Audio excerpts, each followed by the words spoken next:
Self-portrait photography does not have to be intimidating, boring, or repetitive. It can actually help you get to know yourself better, express yourself in all kinds of ways, get to know your camera equipment better, and boost your confidence.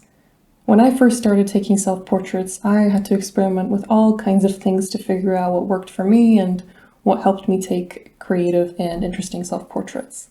So in this video, I'll highlight a few of those things and help you gain a better understanding of this wonderful genre. Let's begin. Shoot slightly above eye level. Now, this isn't a rule that you need to stick to all the time, but it's something that will help you take flattering portraits, and it's something you can keep coming back to whenever you feel like you don't look your best or you don't feel your best, and trust me, you will get some pretty lovely results.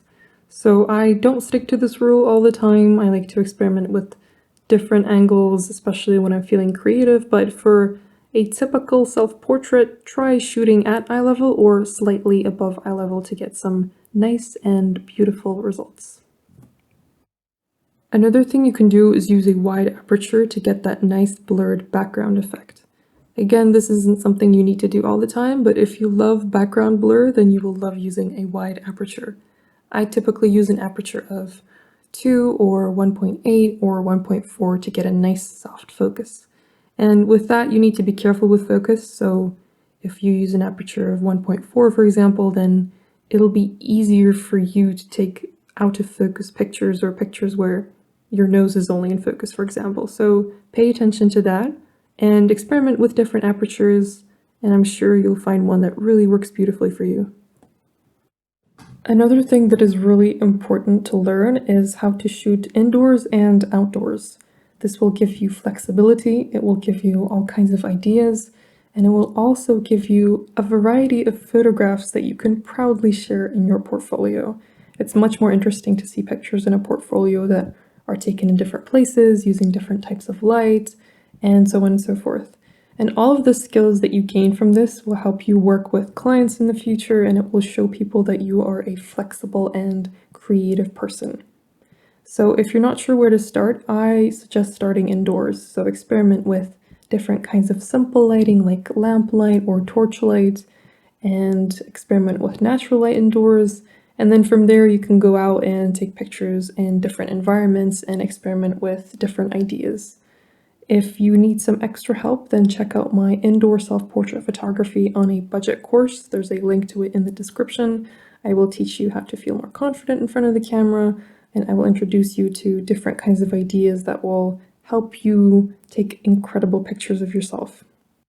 Another very important and helpful tip is to not always look at the camera. Don't look at your camera all the time. Don't look into the lens all the time. It will make your pictures look boring.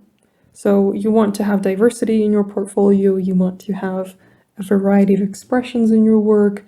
And to achieve that, you just need to experiment with different facial expressions and poses and just looks. So look up, look down, look into the distance, look at something in front of you. Some looks, some poses might not work in your favor, and that's completely fine. Just experiment with different things and keep your portfolio interesting that way. Last but definitely not least is don't be afraid of not looking like yourself. When I first started taking self-portraits, I was scared of being accused of being a fraud. I was really scared of that because I liked to experiment with makeup. At the time, I really did not wear makeup that much. I loved wearing wigs for my photo shoots. I liked experimenting with different kinds of themes that didn't feel like my everyday self, but really helped me creatively express myself. And so I just did not want to be judged in that way. And so maybe sometimes I stopped myself from trying out a new idea. And that was definitely a bad idea because self-portrait photography is an art form. And as long as you're not taking a photo for LinkedIn, then it's completely fine if you don't look like yourself in your pictures. So don't be afraid. The more freedom you give yourself, the easier it will be for you to come up with original ideas for your work and take pictures that you're really, really proud of. So definitely don't be afraid of that. And if anybody ever accuses you of not looking like yourself in your pictures, then just let them know that this is just an art form and this helps you express yourself creatively, and there is nothing wrong with that. As you can see, self-portrait photography is not scary at all. If you keep practicing and being curious, then you'll be taking incredible photographs of yourself before you know it.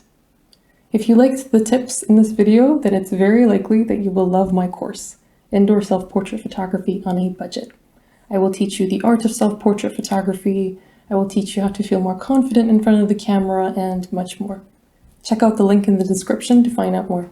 And good luck shooting!